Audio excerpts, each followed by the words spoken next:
ஒரு சில பேரோட வாழ்க்கையில பார்த்தீங்க அப்படின்னா, இந்த மனசு எப்பவுமே மாறிக்கிட்டே இருக்கும். திடீர்னு பார்த்தா உங்களுடைய கணவன் மேல அதீதமா பாசம் பொங்கும். திடீர்னு பார்த்தா, "ச்சை! என்னடா இந்த மனுஷன் நம்மள புரிஞ்சுக்கவே மாட்டேங்கிறாரு." அப்படின்ற ஒரு எண்ணங்கள் வந்து உங்களுக்குள்ளார உற்பத்தி ஆயிரும். இந்த இடத்துல நீங்க எது ஃபாலோ பண்ணணும் அப்படின்ட்டு உங்களுக்கு தெரியாது. இதுதான் உங்களுடைய அதீதமான பிரச்சனையே. ஒவ்வொருத்தருக்கும் வந்து ஒவ்வொரு நேரமும், ஒவ்வொரு காலமும் வந்து இது உதிர்த்துக்கிட்டே இருக்கும். நீங்க நல்லா கவனிச்சீங்கன்னா உங்களுக்கு புரியும் அது. ஏன் நான் அது இவ்வளோ தெளிவா நான் சொல்றேன்னா, இந்த எண்ண அடுக்கு வரிசைகள வந்து ஒவ்வொருத்தருமே குறைக்க முற்படணும். இல்லன்னா விதியினுடைய அந்த கோட்பாடுக்குள்ள மாட்டிப்பீங்க. அந்த விதியினுடைய கோட்பாடுக்குள்ள மாட்டுனீங்கன்னா முடிஞ்சுச்சு அவ்வளோதான். ஒண்ணுமே கிடையாது அதுக்கப்புறம். முழுசா எல்லாமே எடுத்து போட ஆரம்பிச்சுரும் இந்த மனசு. அதாவது உங்களுடைய முந்தைய ஜென்மங்கள்ல, பல பிறப்புகள்ல இப்படி எல்லா விஷயங்களையும் எடுத்து எடுத்து போட்டுரும்போது, உங்களுடைய அலைவரிசைகள் கலைஞ்சு போய், முழுமையா நீங்க என்ன பண்றீங்கன்னே தெரியாத ஒரு நோக்கங்கள் நீங்க செயல்பட ஆரம்பிச்சுருங்க. இதுல வேற போதாது குறையா பிளாக் மேஜிக் வேற ஒரு பக்கம். நீங்க நல்லா இருந்தா அவனுக்கு பிடிக்காது பக்கத்துல. அவன் செய்ற அந்த பிளாக் மேஜிக் ஒரு பக்கம். அது உங்களுடைய அவன் செய்வினை பண்ணிட்டான்னா, அந்த செய்வினை உங்கள ஒரு பக்கம் ஓட விட்டுக்கிட்டு ஆல்ரெடி பல பிறப்புகளா செய்து வந்த இந்த வினைகளின் ஓட்டத்த தாங்க முடியாம ஒவ்வொரு மனுஷனுமே வந்து இங்க கதற ஆரம்பிச்சிருக்கு. இதுதான் உங்களுடைய லைஃப்ல எல்லா பிரச்சனைகளுக்கும் ஏற்படக்கூடிய ஒரு மூல காரணம். அப்ப இதெல்லாம் எப்படி சரி பண்ணிக்கிறது அப்படின்ற ஒரு விஷயம் இருக்குல்ல. அப்ப இந்த அலைவரிசைகளை நம்ம சரி பண்ணணும். நம்மள சுத்தி இருக்கக்கூடிய மந்திரமாக இருக்கட்டும், மாந்திரீகமா இருக்கட்டும், இந்த விஷயங்கள்ல இருந்தா ஒரு மனிதன் விடுபடணும் அப்படின்னா, முழுமையா தன்னுடைய மனதை தன்னுடைய கட்டுக்கோப்புக்குள் கொண்டு வரணும். இதுதான் விஷயம். ஒண்ணும் கிடையாது. ஒரு பானை எடுத்துக்கங்க. ஒரு குடுவையில ஒரு துணிய கட்டிட்டு, உள்ள என்ன பண்ணுங்க, ஒரு கற்பூரமோ இல்ல ஏதோ ஒரு விறகு எடுத்து போட்டுட்டு எரிய வச்சுட்டு அத அமிச்சிட்டீங்கன்னா என்ன ஆகும்? உள்ள முழுக்க புகை மண்டலம் உருவாகுதுல்ல. அப்ப அந்த புகை மண்டலம் உருவானதுக்கப்புறம், அந்த புகை எங்க வெளிய போறதுன்ட்டு தெரியாம தவிச்சுக்கிட்டு இருக்கும். இப்ப நீங்க அந்த கிளாத் மேல ஒரு சின்னதா ஒரு கீறல் போட்டு, நீங்க அத திறந்து விட்டீங்கன்னா, அது என்ன ஆகும்? முழுசா அந்த புகை எல்லாமே அதுலேருந்து வெளிய தப்பிச்சு ஓட பார்க்கும். கரெக்ட்டு தானே? அப்படிதான் இந்த பானை மாதிரி இந்த உடல்ன்னு எடுத்துக்கங்க. இந்த உடலுக்குள்ளார இருக்கிற விஷயம், அலைபாஞ்சிட்டு இருக்கிற விஷயம் அந்த புகை. அந்த புகை தான் உங்களுடைய ஒவ்வொருவருடைய மனம்ங்கிறது. அப்ப அந்த மனம் என்ன பண்ணுது? 4 பக்கமும் வீச ஆரம்பிக்குது. அப்ப 4 பக்கமும் வீச ஆரம்பிச்சு, முழுமையா நீங்க பல விஷயங்கள்ல, பற்பல விஷயங்கள்ல இந்த மனம் ஆழமா சிக்கி, முழுமையா தன்னை இழந்துடுறீங்க நீங்க. இதுதான் உங்களுடைய ஒவ்வொருத்தருடைய வாழ்க்கையில நடந்துகிட்டு இருக்கு. இந்த உறவுக்குள்ளேயும் சண்டை. மாமனார் மருமகக்குள்ளேயும் சண்டை. அம்மா, அப்பா கூடயும் சண்டை. சுத்தி சண்டையா, முழுசா அது ஈகோவா பரிணாமம் உங்களுக்குள்ள அடைஞ்சு, முழுமையா தன்னை இழந்துடுறீங்க. இந்த இடத்துல இறைவன் உங்களுக்கு குடுக்க வேண்டியத நீங்க மிஸ் பண்ணிடுறீங்க. பிரபஞ்சம் உங்களுக்கு என்ன குடுக்கணுமோ அதையும் மிஸ் பண்ணிடுறீங்க.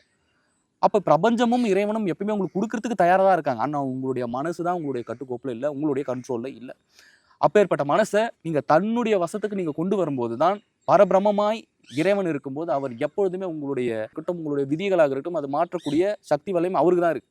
அப்ப ஏக இறைவன் சிவபெருமான் அதை மாத்துறதுக்கு தயாரா தான் இருக்காரு. ஆனா நீங்க அதுக்கு தயாரா இல்ல. அதுக்கு முன்னாடி நீங்க எடுக்கணும். என்ன ஸ்டெப்னா, நீங்க எடுத்தோனே நம்ம கோயிலுக்கு போயிட்டா நம்ம பிரச்சனை தீர்ந்துரும். நம்மளோட வினைகள் தீர்ந்துரும். கரெக்ட் தான். கோயிலுக்கு நீங்க போறதே உங்களுடைய எண்ண அலைவரிசைகள ஒரு ஸ்ட்ரக்சர்க்கு கொண்டு வரதுக்கு தான். நீங்க போய் கோயிலுக்கு போயிட்டு கத்துறதுக்கோ, இல்ல தேங்காய் உடைக்கிறதுக்கோ அதெல்லாம் ஒண்ணும் கிடையாது. நீங்க எங்க போனாலுமே உங்களுடைய மனதில் ஏற்படக்கூடிய ஒரு அமைதி ஒவ்வொருத்தருக்குள்ளாரையும் நிலவ ஆரம்பிக்கும். இந்த அமைதி அது மட்டும் போதுமானா சத்தியமா போதாது. ஒரு மனிதனுக்கு போதும் அப்படின்ட்டு இருந்திருந்தனா எந்த சித்தர்களும் வந்து உட்கார்ந்து தவம் பண்ணியிருக்க மாட்டாங்க, தியானம் பண்ணியிருக்க மாட்டாங்க. தன்னுடைய மன அலைவரிசைகள ஒரு நிலைக்கு கொண்டு வந்து ஏக இறைவன் கூட இணைஞ்சிருக்க மாட்டாங்க. நீங்க என்னதான் இந்த மெட்டீரியல் லைஃப்ல, இந்த உலக வாழ்க்கையில இருக்கட்டும், எந்த விஷயங்கள செய்யணும்னாலும் ஒண்ணுமே கிடையாது. இங்க வந்திருக்கிற ஒவ்வொரு ஆன்மாவுமே தன்னுடைய மனச கம்ப்ளீட்டா தன்னுடைய ஆன்மாக்குள்ள ஜாயின் பண்றதுக்காக தான் இங்க வந்திருக்கீங்க. இத செய்யாம நீங்க இங்க முழுக்க நீங்க மனசு கூடயும் நீங்க இணையல, உங்களுடைய ஆன்மாவு கூடயும் நீங்க இணையலன்னும்போது, எளிமையா உங்களுடைய வாழ்க்கை தவறான எண்ண அலைவரிசைகள்ல சிக்கி முழுக்க தன்னுடைய ஜீவன நீங்க நாசம் பண்ணி, சீக்கிரமா இங்கிருந்து உயிர் நீத்து போயிருவீங்க. ஏன் அந்த உபதேசம் உங்க ஒவ்வொருத்தருக்கும் நான் குடுக்குறேன் அப்படின்னா, வாழ்க்கை அப்படின்றது நீங்க நினைச்சிட்டு இருக்கிற மாரி பெருசு கிடையாது. இது ரொம்ப குறுகியது. அப்ப பெரும் வாழ்க்கை எங்க தொடங்குது அப்படின்னா, ஒவ்வொருத்தரும் தவ வாழ்க்கையிலும், ஒவ்வொருவரும் தியான வாழ்க்கையிலும், ஒவ்வொருவரும் பிரம்மயோகத்தை தீட்சை எடுத்து குரு பிரம்மானந்த ஸ்ரீ சிவபிரபாகர சித்தயோகி சுவாமிகள் அவர்களுடைய பயிற்சியான பிரம்மயோகத்தை தீட்சை எடுத்து பண்ணும்போது, உங்களுடைய மன ஓட்டமும், உங்களுடைய எண்ண அலைவரிசைகளும் சீராகும் முதல்ல. அப்ப எண்ண ஓட்டங்கள் உங்களுக்கு சீராயிருச்சுன்னா, உங்களுடைய இல்லற பிரச்சனை மட்டும் கிடையாது. உங்க வாழ்க்கையில எவ்விதமான பிரச்சனைகளுமாக இருந்தாலுமே, அதை தீர்த்து வைக்கக்கூடிய சக்தின்றது பிரம்மயோகத்திற்கு மட்டும் தான் இருக்கு.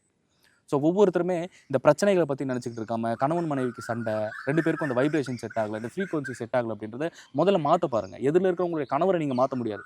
ஆனா உங்களுடைய மனச நீங்க மாத்திரலாம். இத புரிஞ்சுக்க முற்படலன்னா, உங்களுக்கு ஞானமும் சித்திக்காது.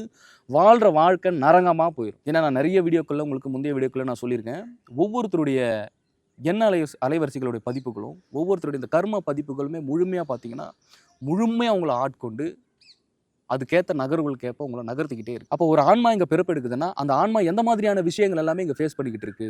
அந்த ஆன்மா என்ன மாதிரியான துன்பங்கள இங்க அனுபவிச்சுட்டு இருக்கு அப்படின்னா, இந்த மனம் போற போக்குல தன்னுடைய எண்ணங்களையும், தன்னுடைய கவனத்தையும் முழுமையா நீங்க செலுத்திட்டு இருக்கீங்க. வீட்ல உங்களுடைய ஹஸ்பண்ட பார்த்தீங்கன்னா, பெருசா எல்லாம் ஒரு பிரச்சனையும் இருக்காது. சின்ன பிரச்சனைகளா தான் இருக்கும் கணவனுக்கும் மனைவிக்கும். ஆனா அது பெரிய சண்டை மாரி உங்களுடைய எண்ணங்கள், உங்களுடைய மனசு வந்து உற்பத்தி பண்ண ஆரம்பிச்சுரும். இது உங்களால ஏத்துக்கவே முடியாது. பண்ணது என்னவோ சின்ன தப்பு தான். உங்களுக்கு பிடிக்காத ஏதோ ஒரு விஷயம் தான் பண்ணியிருப்பாங்க. அது பெரிய விஷயமா அடுத்தடுத்து அடுக்கு எண்ணங்களை உற்பத்தி பண்ண ஆரம்பிச்சிடும் உங்களுக்குள்ள. இதெல்லாம் உங்க லைஃப்ல நடந்திருக்கா இல்லையா? ஏன்னா இந்த அடுக்கு எண்ணங்கள் ஒரு மனுஷனுக்கு உற்பத்தி ஆயிருச்சுனாலே அவன் லைஃபே முடிஞ்சுன்னு அர்த்தம். டோட்டலா அவனோட லைஃப் முழுக்க கர்மா ஆக்டிவேட் ஆயிருச்சு. முழுசா அந்த அடுக்கு எண்ணங்களே அவன் ஓட போறான்னு அர்த்தம். இது ஒரு இடத்துல உங்களை உட்கார வைக்காது, கன்ஃபியூஸ் பண்ணிக்கிட்டே இருக்கும், தடுமாற வைக்கும், திசை மாற்றும். இது எல்லாமே என்ன காரணம்னா, நான் சொன்னேன் இல்லையா, இந்த மூல காரணமாக இருக்கக்கூடிய அந்த வினைகளினுடைய நகர்வும், அந்த வினைகளுக்கேற்ப தன்னுடைய உடலும் மனமும் ஆன்மாவும் ஒன்றிணைஞ்சு அந்த இடத்துல செயல்பட ஆரம்பிச்சிருது. நான் பேசுறது ரொம்ப பெரிய ரகசியம் பேசிக்கிட்டு இருக்கேன்.